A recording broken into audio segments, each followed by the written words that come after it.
Hey, ain't you kind of boy KT? Oh, what's up? You looking for me?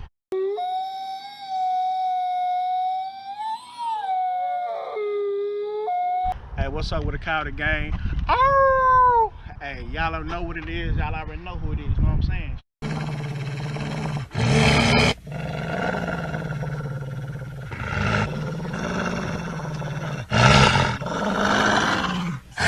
Boy, Coyote boy KT now. Hey, make sure you like, subscribe, comment, all that. Matter of fact, I'm gonna show you better. Check it out. 17.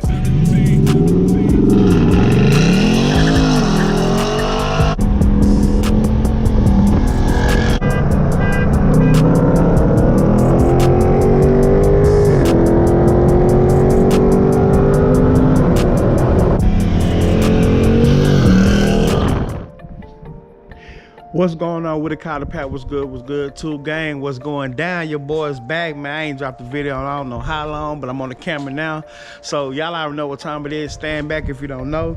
But KOYOTEPACK, let's give it to him. Oh! Y'all already know what it is. Y'all know who it is. You know what I'm saying? It's your boy KT, man, and y'all back on that channel, man. If you're new to the channel, make sure you subscribe. You know what I'm saying? Like, comment, share, because this video gonna be a banger. I know this video is gonna help somebody out in the long run, in the short run, if you're trying to do it right now. But anyway, let's give a shout out. Rest in peace, Storm 392. If y'all don't know, Storm was the Challenger I had that was stolen some years ago.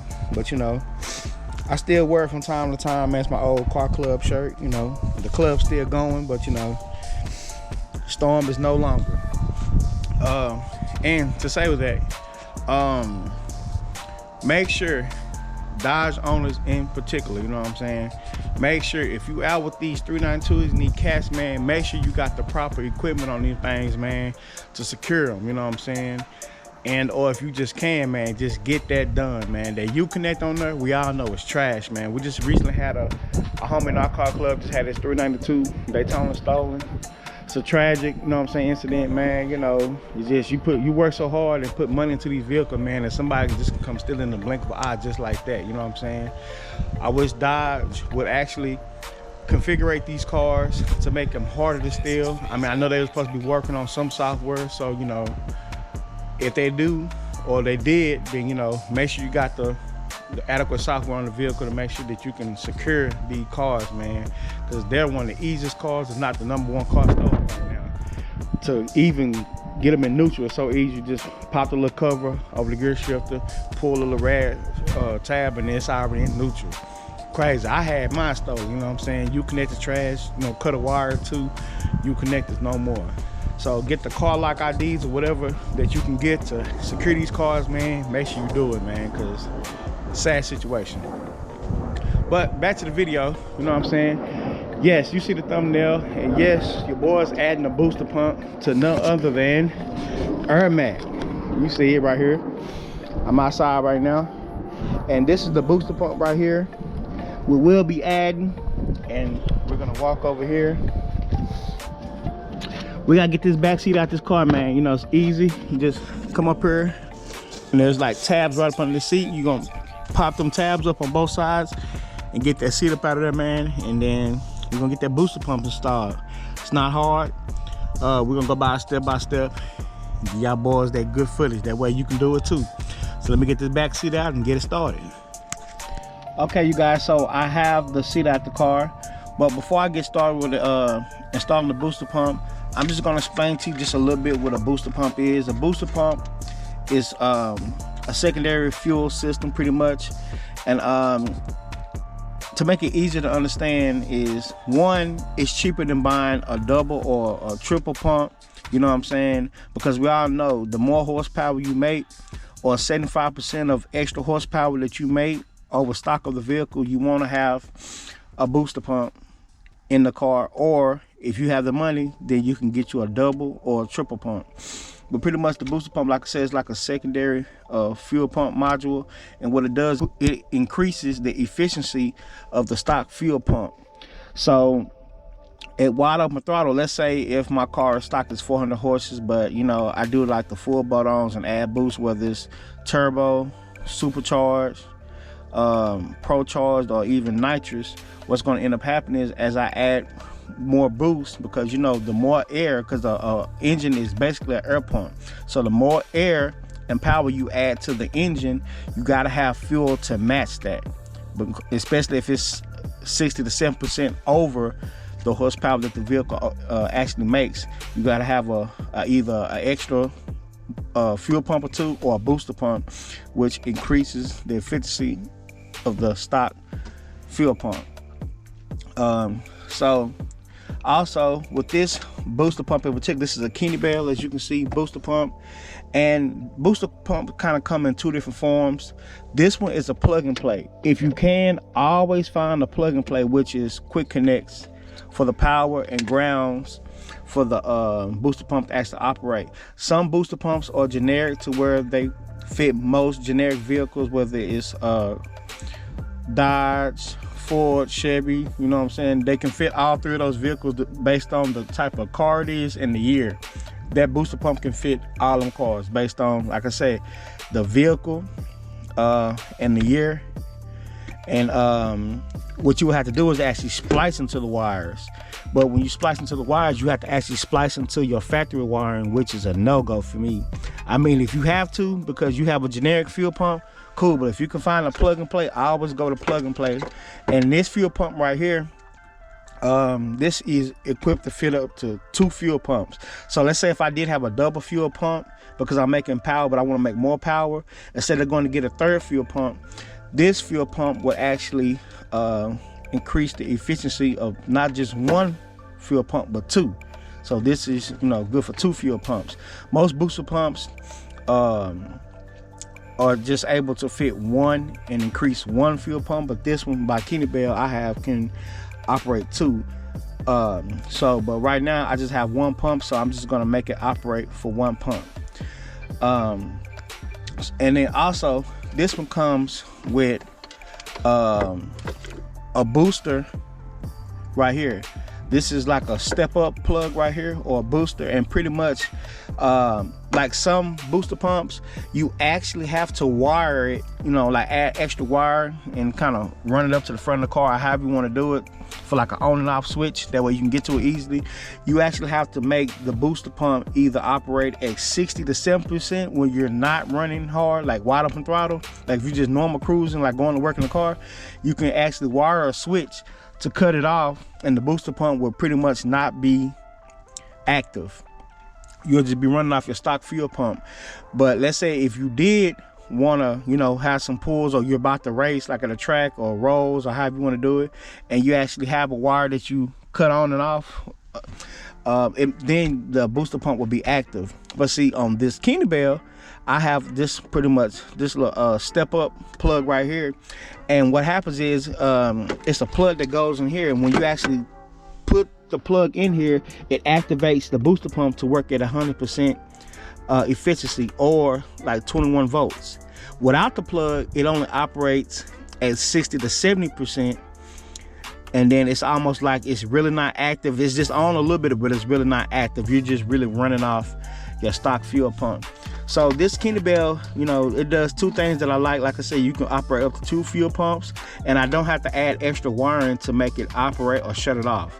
Without the plug in there, it's not really in operation. With the plug in, it's at full 100% operation. So out, not operational, 17 volts, I believe. With it in, 21 volts, 100% active. So now, the first step installing the booster pump, you're gonna come over here and you're gonna take this sensor out right here. Let's connect that out right here, and you're gonna push the tab, pull that back, and then in your kit you're gonna have these new extensions and connections to plug in. And what's gonna happen is, like I said, undo that one, then you're gonna take the one that looks just like that, and you're gonna actually plug this in here, because it's gonna become your new power supply, because it's gonna have to reroute the power supply to the booster pump. So come through, you're gonna hear it click, and then you're gonna take this one, and this goes to your original wiring, and then you're gonna plug this into here. Kind of bend this and plug this into here. I'm gonna do it since I got one hand. I'm gonna do it real quick and I'm gonna show you. And once that's done, then you're gonna be left with this last connector right here.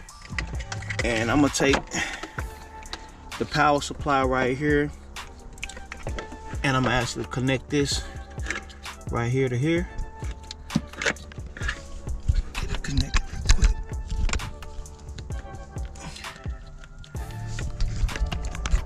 Trying to do this one here. Bam, that clicks in right there. So now you have the new extension plugging in as your new power supply. Your original wire harness connected to the new wire harness for your power supply. And then you got this connected to the booster pump.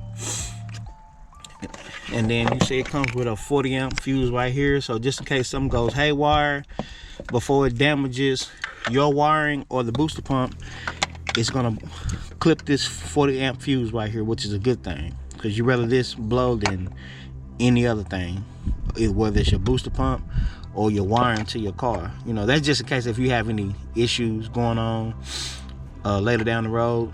You know, but wires, stuff tends to happen sometimes, but good security measure. Oh, and another thing, I don't know if I mentioned it, but also with a booster pump,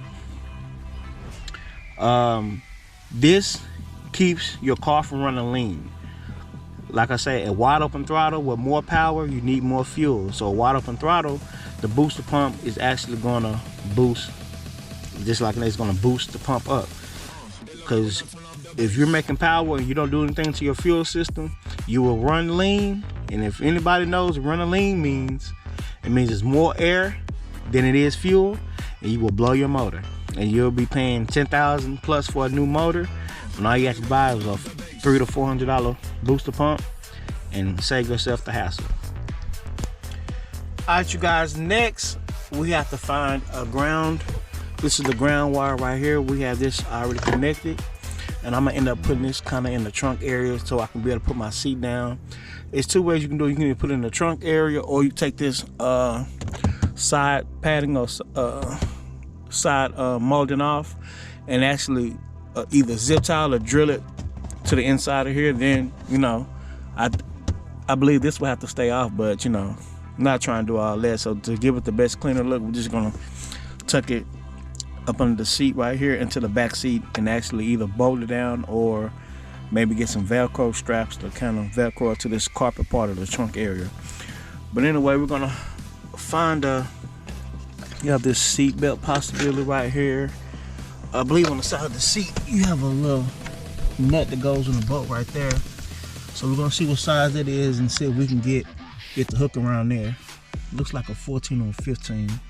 Let's see. All right, you guys, so we got the ground wire bolted down right here. Like I said, we got this already connected right here. So now I'm gonna get ready to put my seat back in, but I'm gonna kind of clean my seat out since I already got it out, kind of shampoo it a little bit while it's out, let it dry. End up putting my seat back in here, but right now I'm gonna go to the trunk area. All right, so you can probably see it a little bit, but it's kind of sitting in the corner of the trunk area right here. And I'm either gonna bolt it down or get some Velcro and just kind of Velcro it right here. And yes, I'm running nitrous, so that's what this will be for. I know you've probably seen this walled up wire right here and wonder what this is right here. And basically this goes to the activation switch for boost, like on superchargers and or turbos or even pro chargers.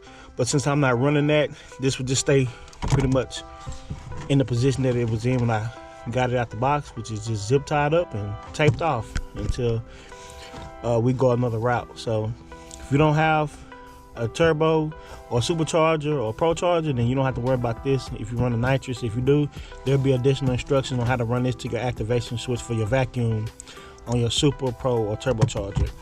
And pretty much that's it. Everything gets bolted up. Like I said, I'm about to just clean my seat off and let it air dry, and pretty much you're all set. So hopefully this helps somebody out. It takes no more than about maybe 20-30 minutes if you get the quick connect for the plug and plays. If you have a generic booster pump where you have to do a lot of splicing and cutting, then good luck. Follow them wires and make sure that you tape them up real good or solder them. That way you don't have no shortages. that's it, you guys. I hope you like this video, and I'll catch you on the next one.